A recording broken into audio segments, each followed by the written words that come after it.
to set you up for the assessments. The majority of the learning happens independently, where you read the chapter in the textbook, you do any other reading that's online, and you watch the PowerPoint video. Sometimes the PowerPoint video is 10 minutes long, sometimes it's an hour long. It depends on the learning that week. So all in all, budget for yourself 3 hours per week for this course. Okay, so by now, hopefully those of you who did start with me last week, you have finished the learning for week 1 and you're moving on to week 2. For those of you who are just joining us this week, don't sweat it. Because it's only a 10-minute lecture, I don't think it will take you very long to get through week 1 content and move into week 2. And here we are in week 2. So I'm going to do a little mini recap of last week's lecture just because it segues into lab 1, which is what we're going to talk about for the most part today. Does anyone have any questions for me before I start that?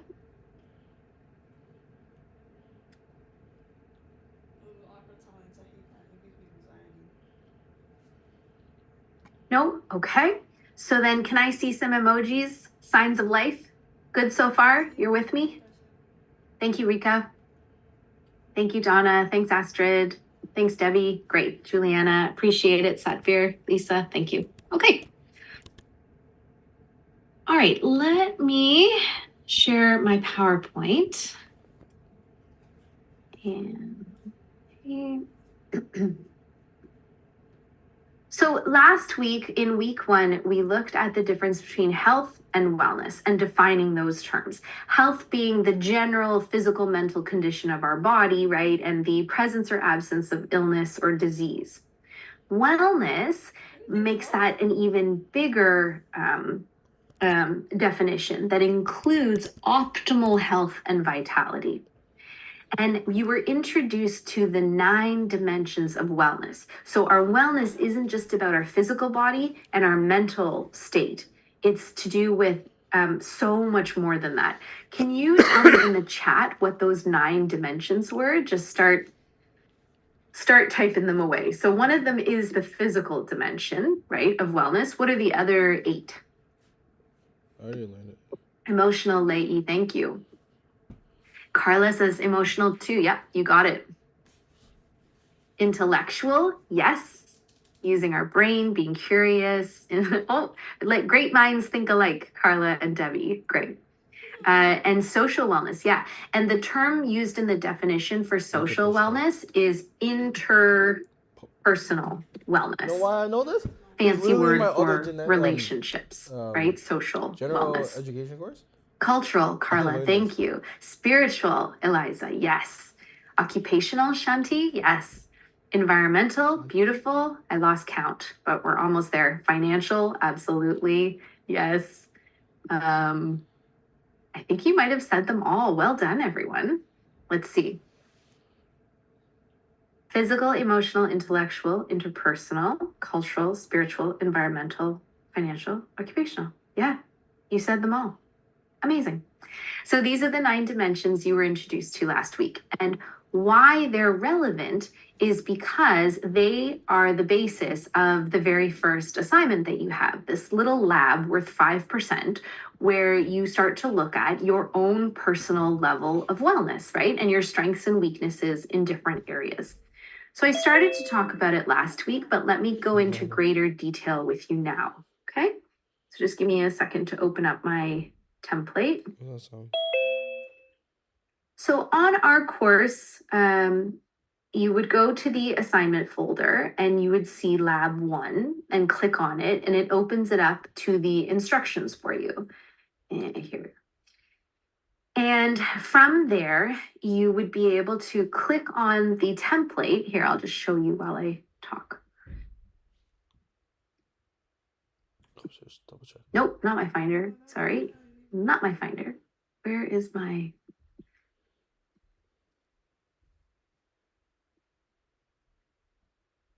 So, wait, assessments, assignment, lab 1, wellness profile and lifestyle evaluation. I had a nice little video. Hi, everybody. Instructions. And then you click on and download the Word document. This is the template that you're going to work out of. Okay. So if I share my Word document with you now.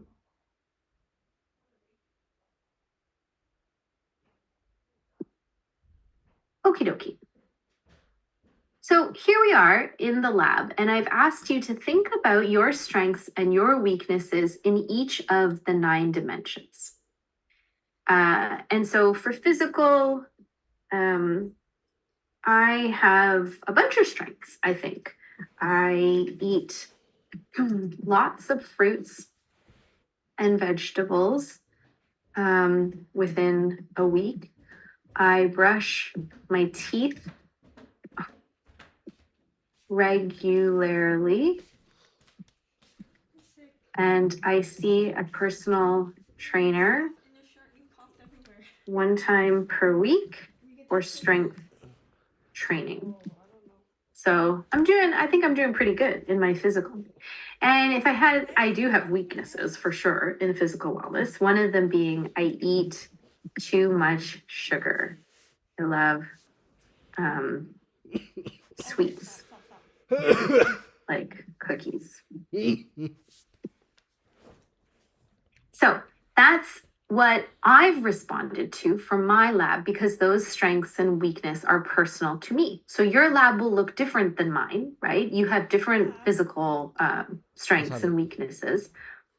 But that's just to give you an idea. And once again, I want to reiterate that this is a Gen Ed course where I'm far more interested in the personal reflection and the connections you make between the learning and your personal wellness, rather than you telling me about society and how society can benefit from wellness.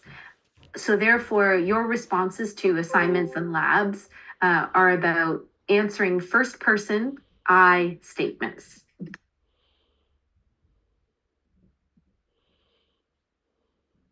I have this strength. I have this weakness. Okay. All right. So that was question 1. So now you move on to stating 3 strengths, 1 weakness for emotional wellness.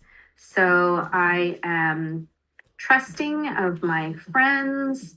I am able to express my emotions when I need to get them off my chest.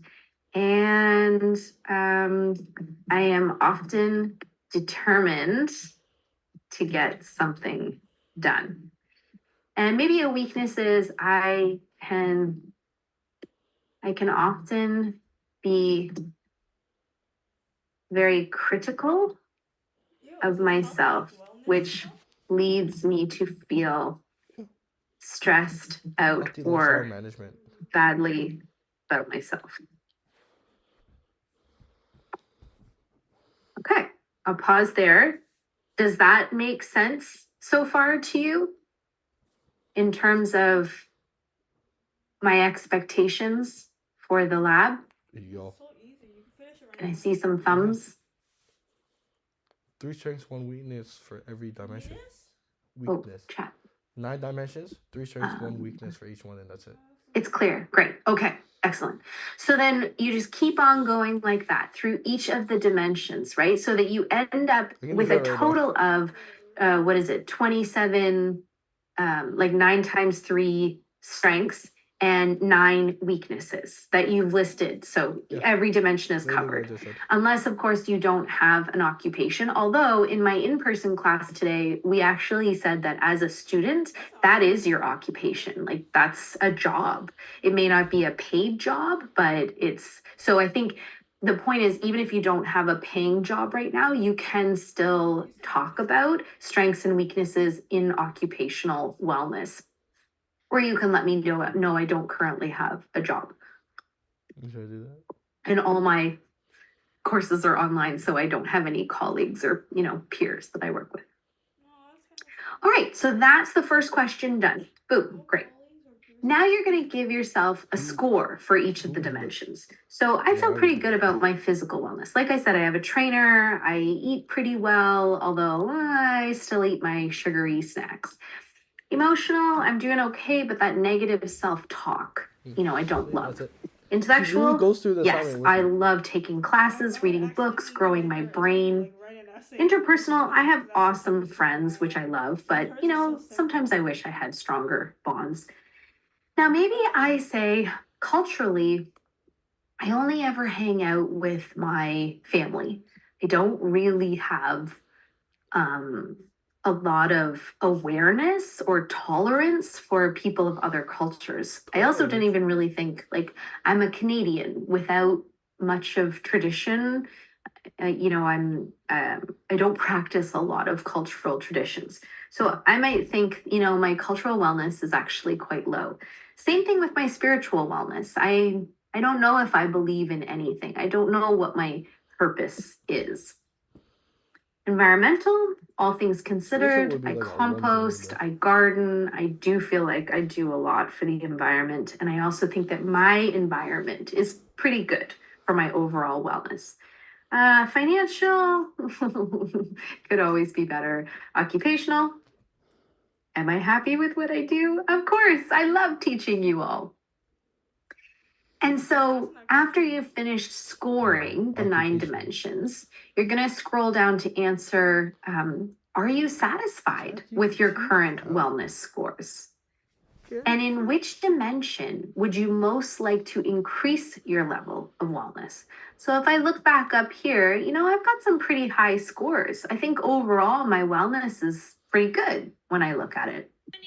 Overall, I'm really happy with my wellness, but I would like to improve my cultural and If that's all you write, spiritual wellness. That's what I said. Now, Honestly, thank you for telling me I need a comma. So does everyone see the connection between why these were the 2 dimensions that I flagged? Why they were the ones that I talk about here? They're the ones I gave a lower score, right? So sometimes if somebody has scores that are like 9, and then financial is a 2, and then they come down here and they tell me, I want to focus on my physical wellness. And I go, well, wait a second, your physical is a 9. Why aren't you paying attention to your financial if that's so low? I'm okay if you want to focus on physical, but I think you should also include some of the dimensions that you've scored quite poorly, right? Does that make sense? Because you got Indians. Any thumbs? Full of Indians. You're with me? Oh, is this the Indian one? Yes. Okay, thank you guys. Yo, Shantae, W. Okay, so then now you're going to start to think about, if I was going to make a change, what are some of the weaknesses I have, right, from back up here? What are some of the weaknesses that I might want to think about changing? For example, maybe under physical, I said I eat a lot of red meat, and I'm thinking I might want to reduce the amount of red meat I eat. Or I watch a lot of screens, which affects my emotional wellness, and my physical wellness, my sleep, etc. So you're going to start to brainstorm target behaviors and the wellness dimensions that they would affect. So remember I said I eat sugary snacks, so that's maybe one for me, like a target behavior, eating sugary snacks. And currently, what dimension does eating a lot of sugar affect? Which wellness dimension do you think that affects? Bro, that's so light. You just type in what you eat and what it affects.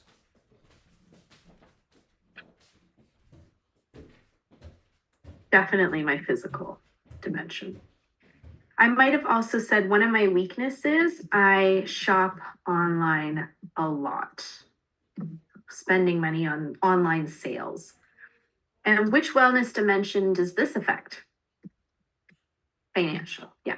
And sometimes there's overlap, right? Like sometimes, like screen time, excessive screen time can affect both physical and emotional dimensions, etc.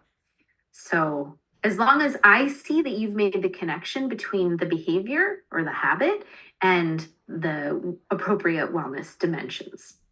Okay, so that's part 1 of the lab done. Easy peasy, right? Now you're going to scroll down to this fun questionnaire where it asks you questions and you circle or bold whether or not you do this almost always, sometimes, or never.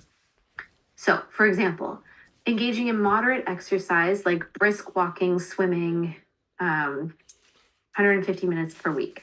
Do I do, what is that? That's like 3 hours. It's not 3 hours. Moderate exercise. I said 3 hours. Sometimes I do. Strength training, yes. Gardening, bowling, or softball, not a lot. Maintain a healthy body weight, yeah, I do my best. Okay, so you can circle it, highlight it, bold it, whatever your device allows you to do, and then you're gonna add it up. 1, 2, 3, 4, 5, 6. Right? My score is 6. And so on, you go down the questionnaire until you have scores for each of these categories. There's emotional health, there's your safety, there's disease prevention, there's alcohol and drugs, tobacco use, nutrition, and physical activity. So similar to the 9 dimensions of wellness, but a little bit different. It's yet another way that we are gathering information about our personal habits and our personal wellness. Alrighty?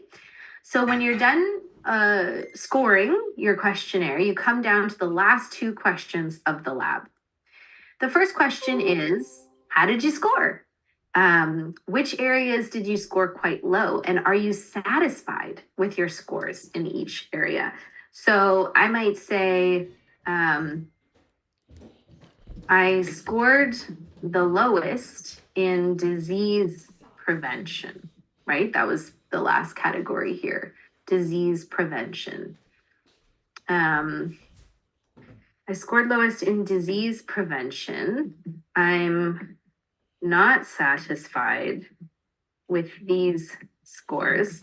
However, I'm satisfied with most others. Scores?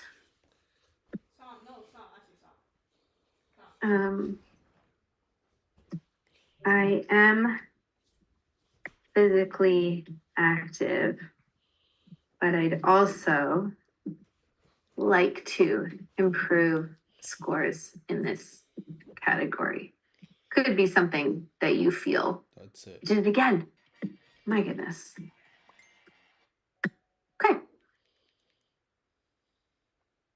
All right.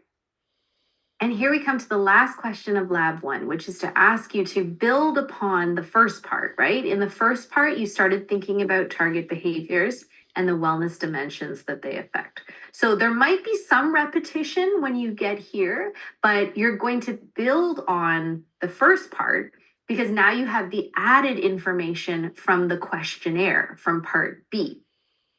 So it could be now that one of the behaviors I want to change is to stop eating so much sugar. And another could be to start to get better at disease prevention.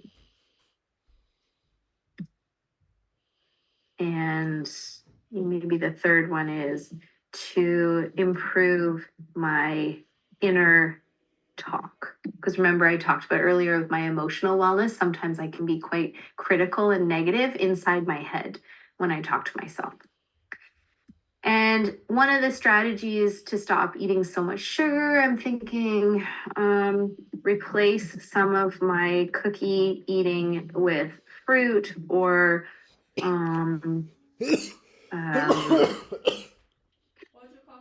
or Yeah, that's... I like to try and tell myself I can still have some things, but I'm like, really, that's still sugar. Fruit or I'm gonna bring it back up. nuts. No, let's sit there. Right. And strategy here, to make an appointment with my family doctor to have a checkup. Improve my self-talk. Find a podcast that talks about positive thinking and positive affirmations. Cool. The first lab is about starting to gather data about yourself and then brainstorming some possibilities. Now, you're probably wondering why this is blank, right? So I'm going to get to this in a minute. Before I finish the lab, I want to bring your attention to this week's lesson. So at some point this week, some of you said you've already looked at the lesson, so this will be familiar to you. And some of you haven't gotten to it yet, but you will, so that's fine. So when you come into this week's folder, this is behavior management, and you will watch the lesson. Looks like it's 18 minutes, so also not bad at all. And here you are introduced to how you would come up with a behavior change plan. Because working on changing a behavior is something that needs planning, right? It needs, you need help in order to do it successfully. At least most people do. So let me just get to the slide I want here. Actually,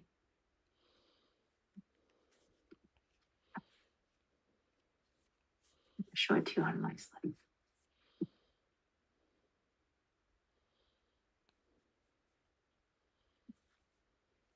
Okay.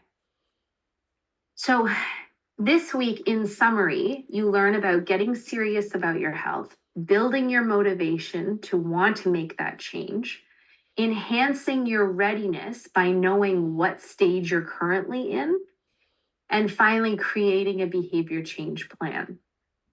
So let me zero in for a minute on the third grouping, the enhancing your readiness. And I want to show you.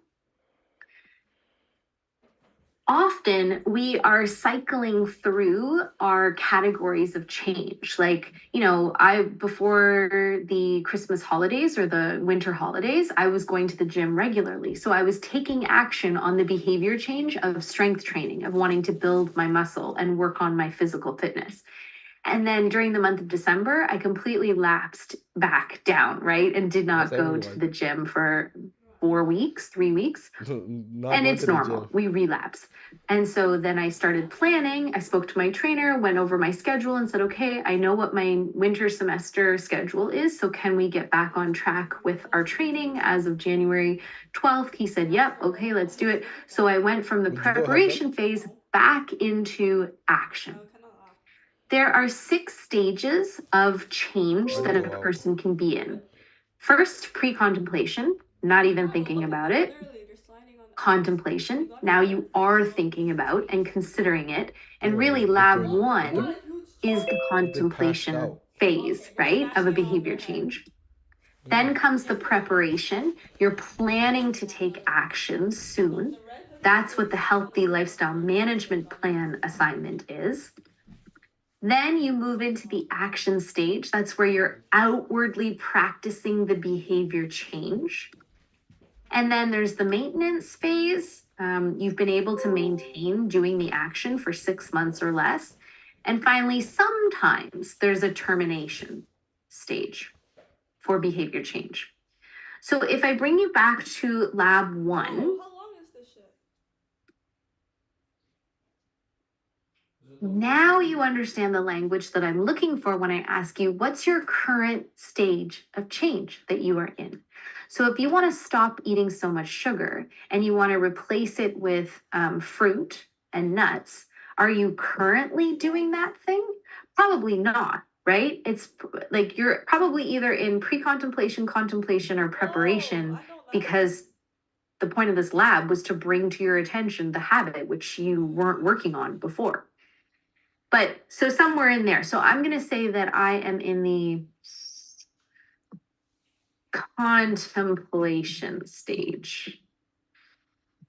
I'm thinking about improving my eating and changing and reducing my sugar, but haven't done anything about it yet. Okay. And maybe for my disease prevention, I'm in the preparation stage. I know I want to call the doctor to book an appointment, but I haven't actually done it yet. And finding a podcast to improve my inner talk to myself. Current stage, I am, well, it might have been that I was in the pre-contemplation stage until this moment. Like I hadn't thought it was a negative health habit until I started writing this lab. Once again, every single lab will be different because all of you are different and all of your personal situations are different. What I hope you gather from me doing this example lab with you is that you get an idea for, I'm not looking for long responses, no big paragraphs or essays. I don't need citation, but I am looking for it to be personal, first person I statements, and that I see you making the connection between, the questions and the response that you give, between the learning from the last 2 weeks and the answers that you give. When you're finished, save it. Oh, double check your work, check for spelling errors. No speaking. No big deal if there's a little typo here and there, but we want to clean it up as best as possible. And then save it as a PDF. Attach it back to the folder and submit. Let me show you again. Whoops, sorry. Pushed the wrong thing. Where are we? So back here in the assignment folder, lab 1, you will add a file, upload the PDF, and then hit submit. And that's it. You're all done with the lab. And if you see this grid here, this is the rubric. This is the grading scheme that I'm going to use to give you top marks. Okay. So if you want to know how, you want to double check what exactly is Ms. Smith looking for in this question, because I really want to get it right. Okay, I very clearly gave myself a score for each of the 9 dimensions. Yes, I did that. I very clearly gave 3 strengths and 1 weakness for every single dimension. So use the rubric as a guide to help you. And this goes for all of the assignments. Checking the chat. Nope. Okay. Does anyone have any questions or need clarification on the expectations of lab 1?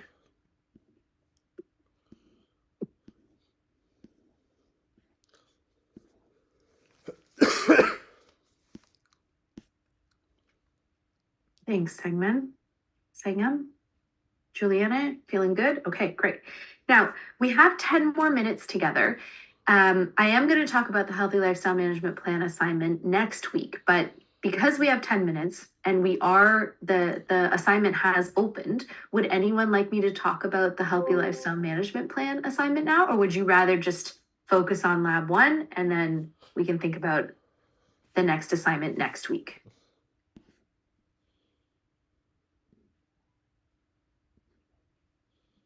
Yeah. Okay. Not a problem. That makes sense, actually. Okay, I'll just say that do the learning for week 1 before you write lab 1. Do the learning for week 2 before you write the Healthy Lifestyle Management Plan. I know everybody's eager to get stuff out of the way because the semester is going to ramp up and get busy, but the language and the concepts won't be familiar to you if you run ahead and write the assessment before you've actually done the learning. Yeah? Make sense? All right, my friends, I will stick around if anyone wants to talk to me privately. Otherwise, have a wonderful week, and I'll see you next week. Bye-bye. Someone said, okay, bye-bye. Bye, Professor. Thank you. Bye. Bye, bye, Professor. Oh no,